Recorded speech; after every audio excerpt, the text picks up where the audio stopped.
Amados irmãos, o Evangelho deste domingo nos apresenta Jesus chamando os seus primeiros discípulos, iniciando, digamos, concretamente a sua missão.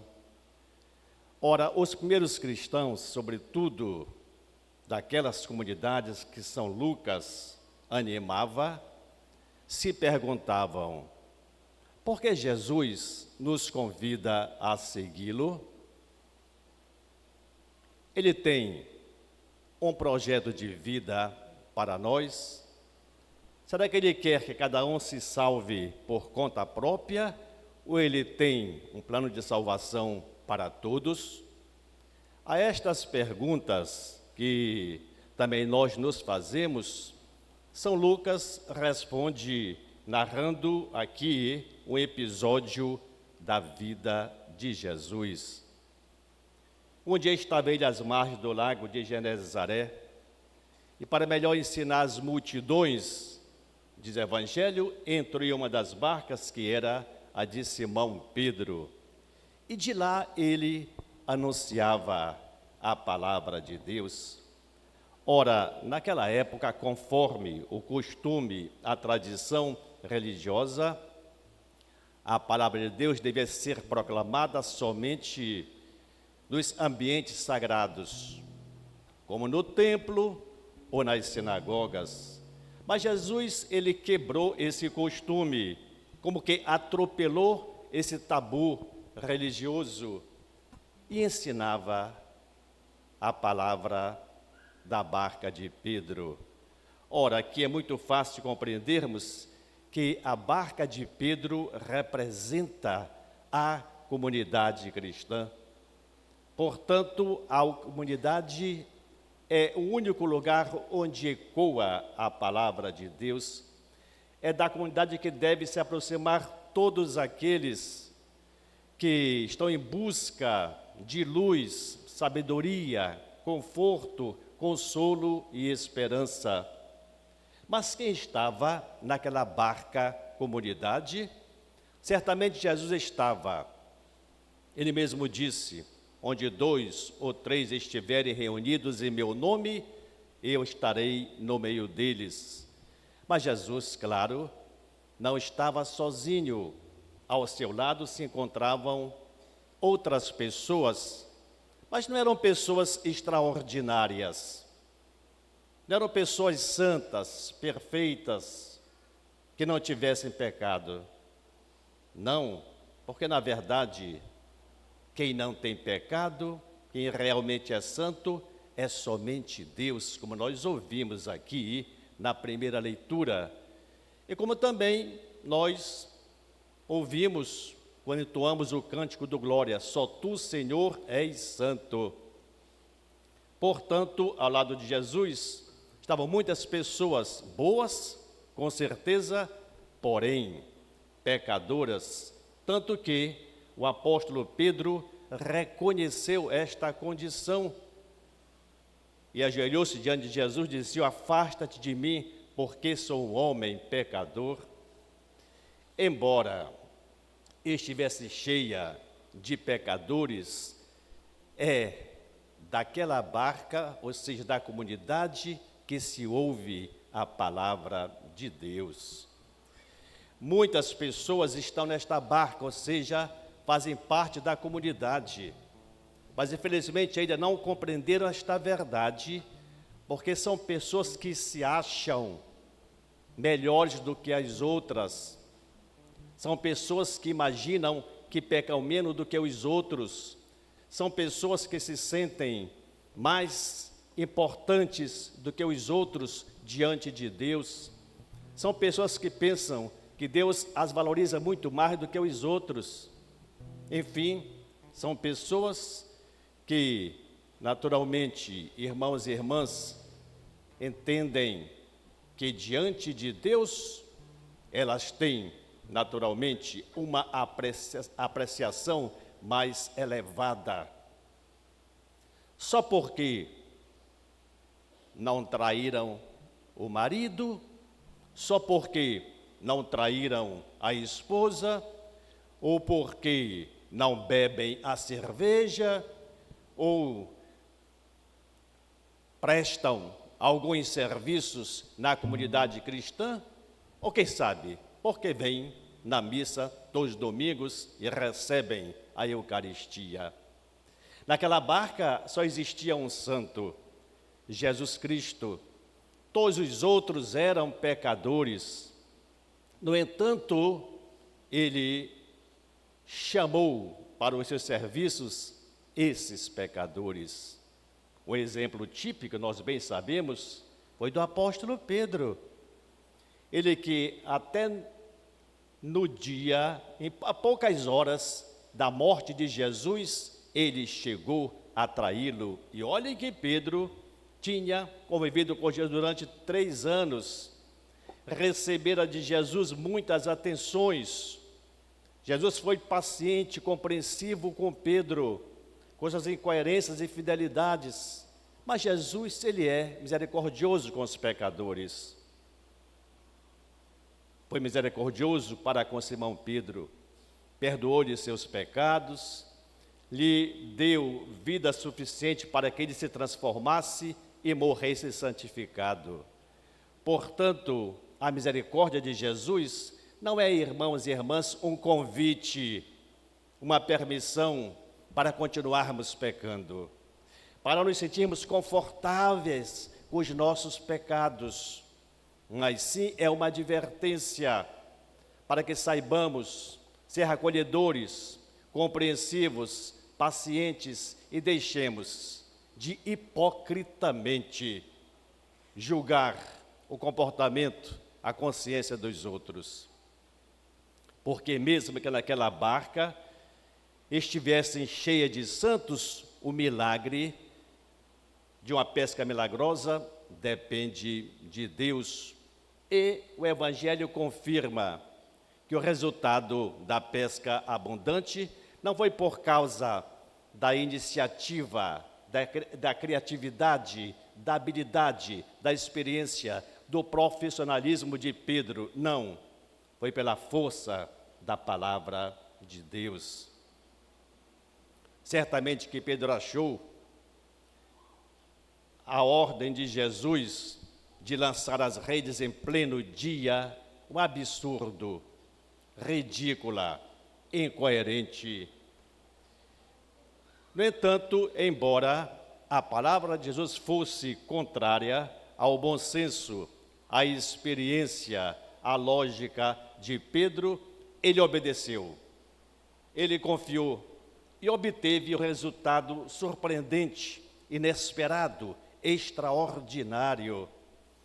Pensemos, irmãos e irmãs, nas inúmeras tentativas que nós fazemos para estabelecer a paz na família, na comunidade, na sociedade onde nós vivemos, no mundo onde habitamos. Não obstante os nossos esforços, muitas vezes nós fracassamos. Mas por que não conseguimos obter os resultados que tanto nós esperamos? Porque os meios, os recursos que são utilizados, estão como que, fundamentados na sabedoria do mundo, nos cálculos humanos, na lógica humana. Ora, se diante de uma situação que deve ser mudada, alguém, em nome da sua fé, diz: é necessário aqui o perdão, a reconciliação, é oportuno esquecer as ofensas, as injustiças recebidas, é fundamental a partilha. Ora, quem assim fala é logo alvo de críticas, de zombarias, é considerado um ingênuo, um abestado, um sonhador barato. Mas não esqueçamos, irmãos e irmãs, que a única força capaz de transformar, que tem poder para tanto, é a palavra de Deus. Foi pelo poder da sua palavra que tudo foi criado, pelo poder da sua palavra que a humanidade inteira foi redimida. Só a sua palavra tem validez de eternidade. Só a sua palavra permanece para sempre, pois Jesus quem garantiu dizendo, olha, tudo passará, céu e terra, e as palavras não passarão. Será, caríssimos, que as nossas comunidades têm a convicção de que a única força que possui é a palavra de Deus que lhes foi confiada? Porque muitas vezes nós somos tentados a procurar, a buscar outras forças, exatamente aquelas nas quais os outros homens se apoiam. Poder, o dinheiro, a intelectualidade, o favor, a proteção dos grandes e poderosos deste mundo. E por isso que muitas vezes nossas iniciativas, nossos projetos redundam, estão fadados ao fracasso. Porém, certamente que a finalidade principal que fez São Lucas narrar este evangelho de hoje é para que os discípulos de todos os tempos compreendam que todos nós, sem nenhuma exceção, a partir do batismo recebido, nós somos chamados a ser pescadores de homens. Mas quem são os pescadores e quem são os peixes? Graças a Deus que esta mentalidade está mudando cada vez mais. Mas antigamente, e não faz muito tempo, os padres é que eram considerados bons pescadores, porque, de acordo assim com as suas habilidades, com o seu poder de persuasão, sempre eles conseguiam aumentar o número de batizados, convencer os que estavam juntos, amaziados, a se casarem. Eram os padres que, naturalmente, sensibilizavam aqueles pecadores afastados para que desejassem se confessar. Enfim, o padre sempre conseguia, de vez em quando, transformar, levar para o bom caminho uma mulher leviana, da vida, libertina e etc. Bom, com os padres, tinha sempre um pequeno grupinho também que se esforçava, para ser pescadores de homens. Esta dedicação toda, é claro, merece louvor, é admirável, deve ser respeitada, tem o seu valor, porém, o sentido, a intenção do ensinamento de Jesus, como está no Evangelho de hoje, é muito mais abrangente, mais vasta, mais ampla. Então pensemos, para entender melhor, os peixes, nós bem sabemos, estão muito bem na água. De modo algum eles querem ser pescados. Já os homens não se sentem muito à vontade na água, sobretudo quando é a água do mar profundo, tenebroso, agitado.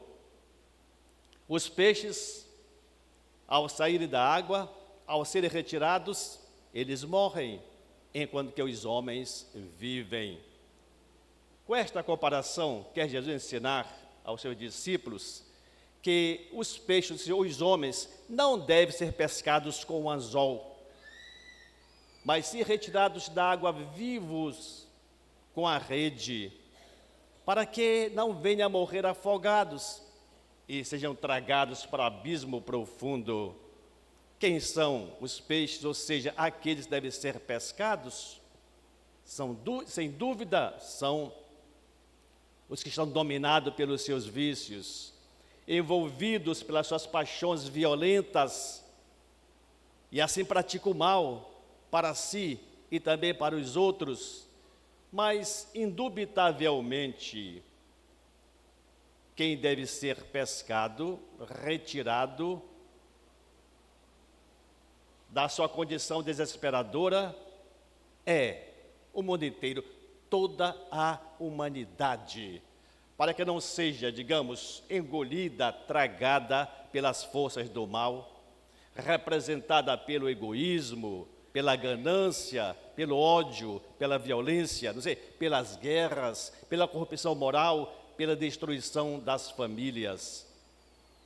Porém, encarregados desta missão de pescar homens, não são somente, sabe, a igreja hierárquica docente, ou seja, os padres. Não são somente os religiosos e talvez, quem sabe, um grupinho de dedicados, de esforçados, mas sim, é toda a comunidade cristã. A comunidade deve se responsabilizar para mostrar que é possível uma sociedade baseada nos novos princípios do perdão, da reconciliação, da partilha, do serviço mútuo recíproco, do respeito pelos outros. Por isso, irmãos e irmãs, é fundamental que nós façamos aqui uma reflexão. Cristãos que somos, pelo batismo recebido, também somos discípulos do Senhor Jesus. Nós, convidados a ser pescadores de homens, estamos assumindo, de alguma forma, de acordo com a nossa condição existencial, essa tarefa, esta missão pedida, exigida por Jesus Cristo. Os pais conseguem realmente pescar e trazer, sabe, para a vida os seus filhos. Os professores na escola vão inculcando nos alunos os sãos princípios da palavra de Deus. E assim, em qualquer lugar onde nós estejamos, nós devemos atuar como pescadores de homens, porque esse é o desejo expresso, bem claro de Jesus no Evangelho de hoje.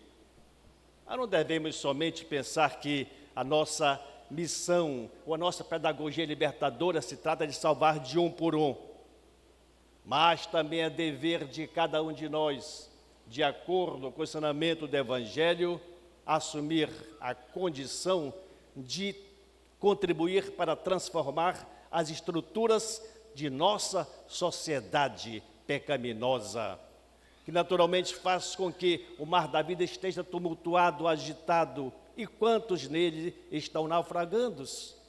Por isso que a nossa missão cristã também é de testemunhar em nome da nossa fé, para ser fiel ao projeto de Deus, fazer todo esforço possível para combater tudo aquilo que na sociedade onde vivemos torna-se obstáculo, estorvo, empecilho na construção do reino de Deus. Para esta missão, como está no Evangelho, que todos nós somos chamados. Então,